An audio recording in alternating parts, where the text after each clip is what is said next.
இன்னைக்கு அடுத்த வீடியோ போடலான்ட்டு யோசிச்சுட்டு இருந்தேன். என்ன போடுறதுன்னு சொல்லிட்டு ரொம்ப திங்க் பண்ணிகிட்டே இருந்தேன். என்ன போடலாம், நம்ம என்ன வந்துட்டு நம்ம சொல்ல போகிறோம், அடுத்த வீடியோவில் நம்ம பேச போகிறோம் அப்படின்னு சொல்லிட்டு இருக்கும்போது டக்குன்னு யூடியூப்பில் போனால் லைவில் பார்த்தா மோடி சார் வந்துட்டு எல்லோரும் லாக்டவுனுக்கு போயிருங்க, அமைதியாக எல்லா வீட்டிலேருந்து வேலை செய்யுங்க, எரிபொருள்லாம் வந்துட்டு அதிகமாக யூஸ் பண்ணாதீங்க அப்படின்னு சொன்னாங்க. அப்போ தான் நான் யோசித்தேன், என்னடா இது நம்ம ஏதோ ஒன்று விட்டுட்டோமோ அப்படின்னு சொல்லிட்டு.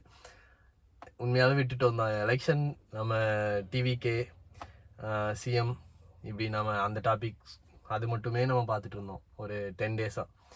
வெளியில் வார் போயிட்டுருக்கு, எனர்ஜி வார் போயிட்டுருக்கு, இதெல்லாமே நம்ம மறந்துட்டோம். அதில் இப்போ திடீர்னு ஒரு அலர்ட் மாதிரி கொடுத்துருக்காங்க.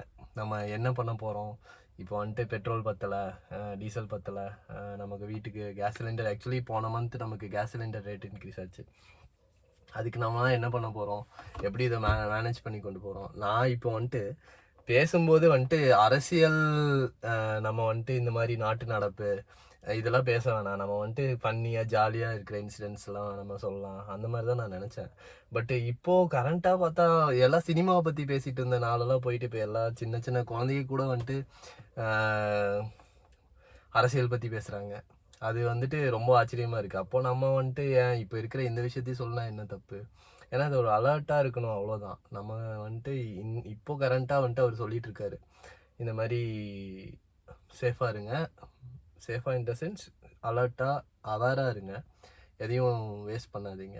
அடுத்தது நம்ம இது எல்லாத்தையும் ஒன்றா இருந்து ஒற்றுமையாக இருந்து ஃபேஸ் பண்ணணும், இதுலேருந்து நம்ம வெளியே வரணும். அப்படின்னா இந்தியா வந்துட்டு இவ்வளோ ப்ராப்ளம் போயிட்டுருக்கு, 3 மந்த்ஸாக வார் போயிட்டுருக்கு, அப்போவுமே நம்மளோட எக்கானமி வந்துட்டு பேலன்ஸ்ட் ஆகிட்டுருக்கு, அதை மெயின்டைன் பண்ணிகிட்ருக்காங்க. அது ஒரு லெவல் வரைக்கும் தான் தாக்கு பிடிக்க முடியும். அதுக்கு மேலே நம்ம சப்போர்ட் கண்டிப்பாக தேவை கவர்மெண்ட்டுக்கு. அது மட்டும் நம்ம எப்படின்னு பார்க்கணும். பார்த்துட்டு இனி நம்ம சப்போர்ட் பண்ணி, சும்மா ஏதாவது நடந்துருச்சுன்னா உடனே அந்த ஆட்சி சரியில்லை அதெல்லாம் விட்டுட்டு நம்ம கரெக்டாக இருக்கோமா, நம்ம வேலையை கரெக்டாக பண்ணுறோமா, நம்மளால் எது நம்ம நாட்டுக்கு மிச்சம் பண்ணி தர முடியும் அப்படிங்கிறது மட்டும் நம்ம யோசிப்போம், அதை மட்டும் செய்வோம்.